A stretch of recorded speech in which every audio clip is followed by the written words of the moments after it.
Shalom, salam sejahtera untuk kita semua, Bapak Ibu Saudara di mana saja berada. Jumpa lagi kembali, saya hamba Tuhan Matius Papare. Senang untuk terus menyampaikan kebenaran firman Tuhan bagi kita, dan harapan saya Bapak Ibu Saudara selalu diberi kekuatan, diberi kesehatan, dan selalu diberkati oleh Tuhan kita Yesus Kristus.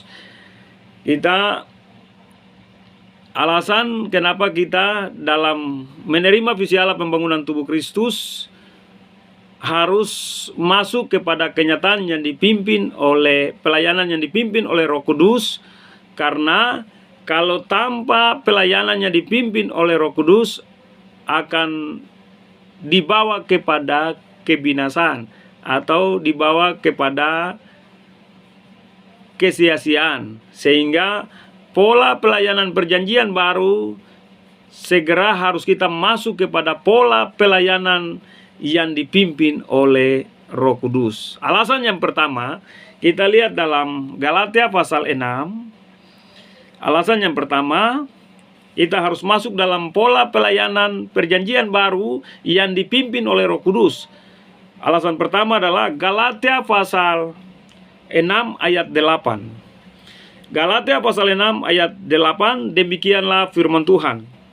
Sebab barang siapa menabur dalam dagingnya, ia akan menuai kebinasaan dari dagingnya.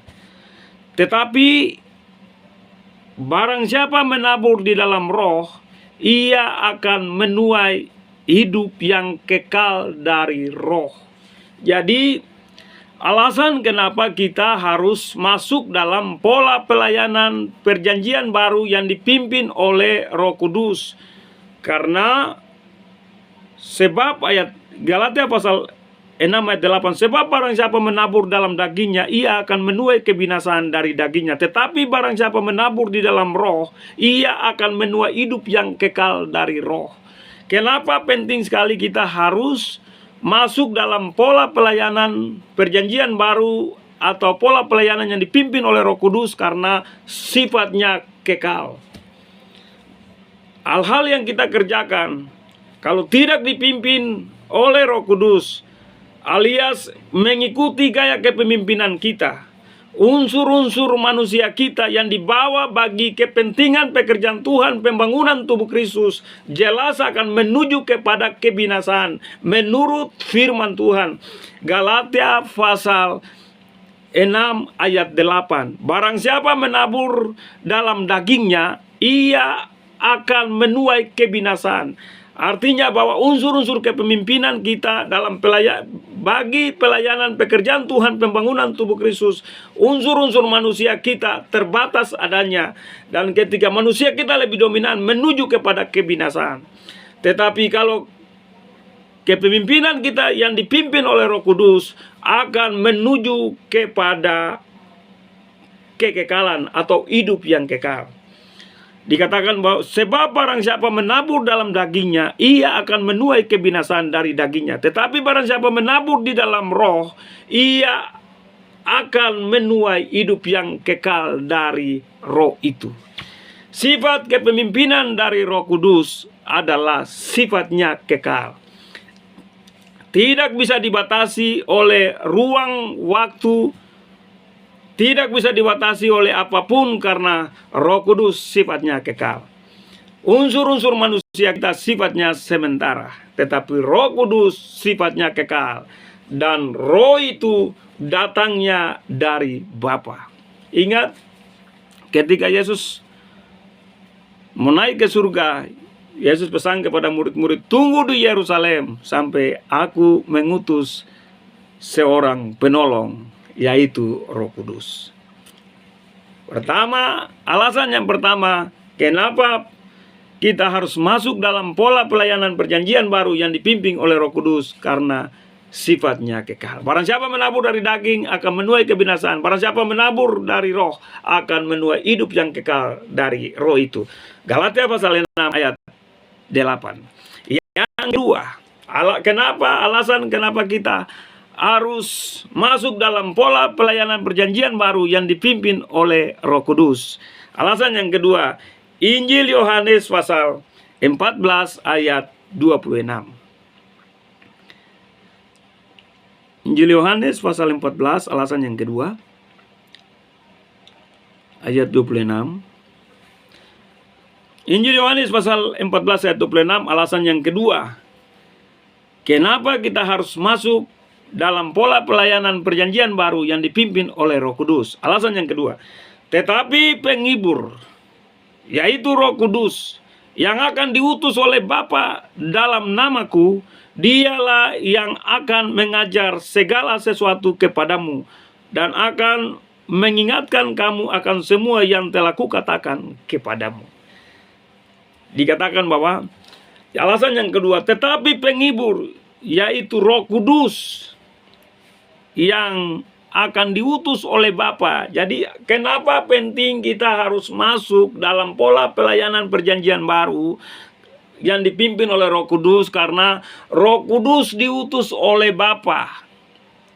Roh Kudus tidak diutus dari lembaga organisasi-organisasi gereja atau diutus dari mana-mana, dari Amerika atau dari negara-negara superpower di muka bumi ini. Roh Kudus dikatakan diutus dari Bapa, keluar dari Bapa, Bapa di surga, pemilik daripada pekerjaan Tuhan pembangunan tubuh Kristus, sehingga mengutus Roh Kudus. Dikatakan Injil Yohanes pasal 14, tetapi penghibur, yaitu Roh Kudus yang akan diutus oleh Bapa dalam namaku, dialah yang akan mengajar. Diutus Roh Kudus untuk mengajar kita tentang visi Allah pembangunan tubuh Kristus, untuk kita harus masuk dalam pola pelayanan perjanjian baru yang dipimpin oleh Roh Kudus. Sekali lagi bahwa alasan yang kedua, kita harus masuk dalam pola pelayanan perjanjian baru yang dipimpin oleh Roh Kudus. Karena apa? Roh Kudus keluar dari Bapa, datang untuk mengajar kita tentang segala sesuatu bagi kepentingan pelayanan pekerjaan Tuhan pembangunan tubuh Kristus. Haleluya. Sampai mencapai tujuan daripada Allah, daripada pemilik daripada pekerjaan ini, yaitu Allah Tuhan pencipta langit dan bumi, Allah yang kekal, itu yang rela mengutus anaknya Yesus Tuhan kita menjadi korban sulung bagi kepentingan pekerjaan Tuhan pembangunan tubuh Kristus, sehingga semuanya harus bermuara kepada Yesus yang adalah kepala, Yesus yang adalah dasar dari segala sesuatu, Yesus yang adalah kepala tubuh Kristus, Yesus adalah jalan dan kebenaran dan kehidupan. Itu semuanya harus mengarah kepada Dia yang adalah firman yang datang menguasai kehidupan kita.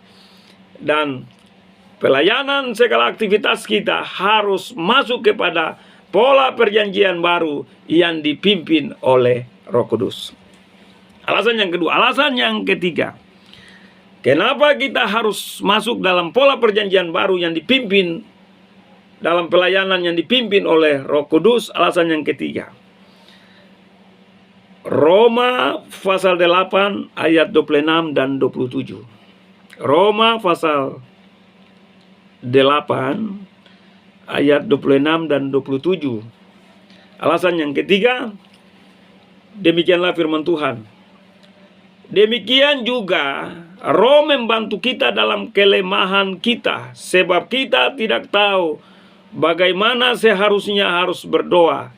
Tetapi Roh sendiri berdoa untuk kita kepada Allah dengan keluhan-keluhan yang tidak terucapkan.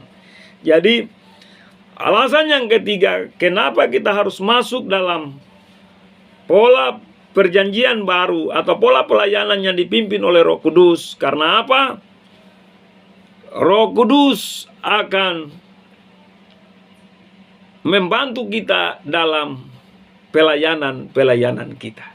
Jadi dalam segala hal, lebih khusus bagi pekerjaan Tuhan pembangunan tubuh Kristus, ingat bahwa Roh Kudus akan membantu kita. Alasan kenapa Roh Kudus membantu kita, karena kita belajar untuk hidup dipimpin oleh Roh Kudus. Kalau kita tidak masuk dalam kepemimpinan Roh Kudus, kepemimpinan yang dipimpin oleh Roh Kudus, maka pekerjaan Tuhan akan mengikuti irama kepemimpinan kita yang sifatnya terbatas. Tapi kalau kita masuk kepada konsep kepemimpinan Roh Kudus, Roh yang keluar dari Bapa itu mengajar kita tentang segala sesuatu, dan sifat kerja dari Roh Kudus kekal, maka akan memimpin kita kepada hal-hal kekekalan yang mutlak sumbernya dari Allah. Karena Roh Kudus tidak keluar dari mana-mana, Roh Kudus keluar dari Allah. Jadi alasan yang ketiga, kenapa kita harus masuk dalam pola pelayanan perjanjian baru atau pola kepemimpinan di dalam roh. Roma pasal 8 ayat 26 dan 27. Demikianlah juga Roh membantu kita dalam kelemahan kita, sebab kita tidak tahu bagaimana seharusnya berdoa, tetapi Roh sendiri berdoa untuk kita kepada Allah dengan keluhan-keluhan yang tidak terucapkan. Belajar untuk hidup dipimpin oleh Roh Kudus, sehingga seluruh kelemahan-kelemahan kita, Roh Kuduslah yang akan memohon kepada Allah. Allah sumber kekuatan, Allah sumber kemampuan, Allah sumber berkat, Allah sumber urapan, hikmat, pengetahuan, akan melengkapi tiap-tiap kehidupan kita, karena Roh Kuduslah yang menghubungkan kita kepada Allah, karena diri kita adalah tempat kediaman Roh Kudus di bumi. Haleluya. Ayat 27. Dan Allah menyelidiki hati nurani, mengetahui maksud Roh itu, yaitu bahwa ia sesuai dengan kehendak Allah berdoa untuk orang-orang kudus. Jadi diri kita sebagai rumah tempat kediaman Roh Kudus. Roh Kudus menyelidiki segala sesuatu di dalam kehidupan kita, dan terus membawa kehidupan kita berdoa sesuai dengan kemauan Tuhan, kemauan Roh Kudus di dalam tiap-tiap diri kita, dalam tugas dan tanggung jawab kita, entah sebagai hamba Tuhan, entah sebagai penatua, entah sebagai pendoa syafaat, atau sebagai umat Tuhan, atau sebagai penanggung jawab, pemuda-pemudi sekolah minggu. Semuanya Roh Kudus, diri kita sebagai tempat kediaman Roh Kudus. Roh Kudus sangat mengetahui semuanya, sehingga tidak ada alasan kalau kita menerima visi Allah pembangunan tubuh Kristus, dan lebih dominan di dalam kehidupan kita, dalam pelayanan tugas dan tanggung jawab, unsur-unsur manusia kita yang lebih dominan.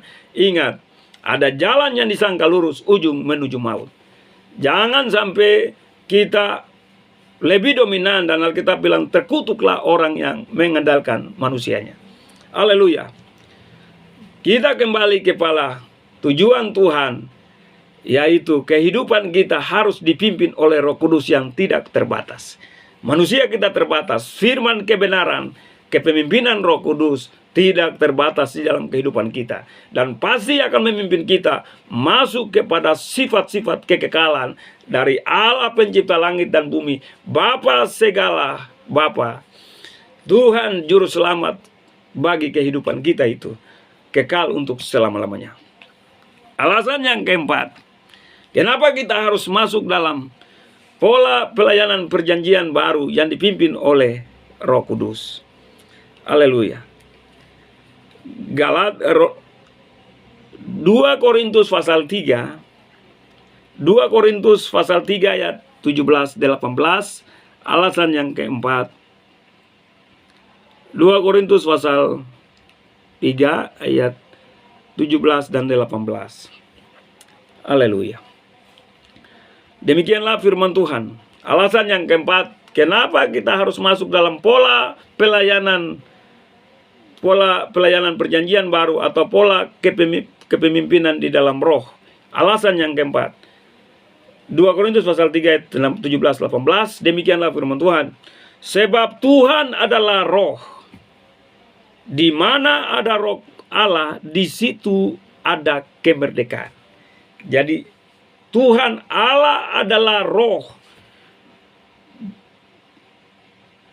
dan di mana ada roh Allah, di situ ada kemerdekaan. Jadi Allah adalah roh. Diri kita kalau ada Roh Kudus, di situ ada kemerdekaan. Yang dimaksud adalah bukan kemerdekaan secara jasmani yang sifatnya sementara atau terbatas, tetapi kemerdekaan secara rohani. yang terus-menerus dikerjakan oleh Roh Kudus bagi kehidupan kita, sehingga kita bebas daripada tekanan-tekanan, bebas daripada cara-cara unsur-unsur manusia ini yang membawa kita dalam keterbatasan, memimpin kepada kebinasaan.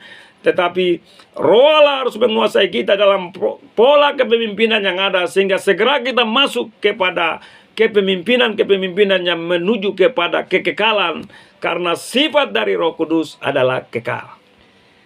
Haleluya. Sebab Tuhan adalah roh. Di mana ada roh Allah, di situ ada kemerdekaan. Haleluya. Ayat 18. Dan kita semua mencerminkan kemuliaan Tuhan dengan muka yang tidak terselubung. Dan karena kemuliaan itu datangnya dari Tuhan yang adalah roh, maka kita diubah menjadi serupa dengan gambarnya dalam kemuliaan yang semakin besar.